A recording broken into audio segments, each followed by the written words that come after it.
there, viewers. My name is Kyle, and I'm going to tell you a little story. Celia and I recently went to Amsterdam for about 3 weeks, and the 4th week we went to Manchester, York, and Baltimore.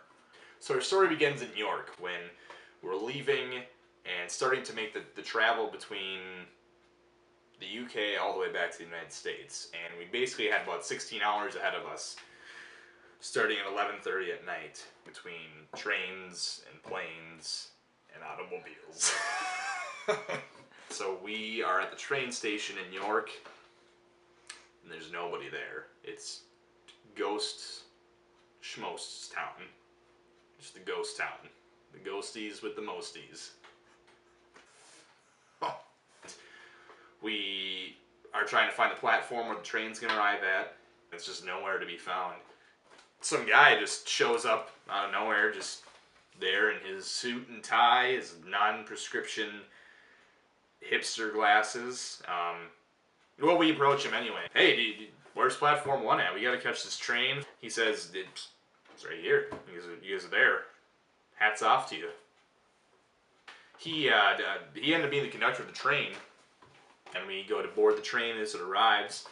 And he says, "Hey, do you guys wanna ride in first class?" And we thought, that's a big number differentiation. I mean, you got second class and you got first class, and 1 + 1 is 2. We all know 1 - 2 is -1, but 2 - 1 is 1, which equals first class. It was the same as second class, but it felt good either way. And the conductor goes around the train and does his conducting business. Oh my God. He approaches us and we sit down and get to talking. We let him know kind of the rest of our trip for the night. He informed us that the buses weren't going to be running at the time we needed them to be. Well, we were in trouble. Some deep British doo-doo. He informed us that there are plenty of cabs that are willing to take us from here to there.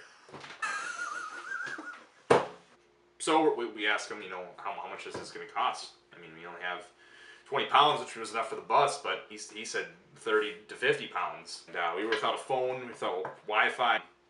If you call in advance, it's significantly cheaper and have them ready to pick you up. He offers to call for us, and we're just this guy is just taking care of everything for us. He calls the cab, he arranges for them to pick us up, we give him our names, and he grabs us by the hands and walks us right off the train, straight to the cab, and cheers. Some cheers were exchanged. Lots of cheers had happened. At least 7 each. We never caught his name. We had no idea who this guy actually was. Did we make that all up? Or was he a real person? The moral of the story is, did he exist? Or was he just some British hipster figment of my imagination? I don't know where to go next with this.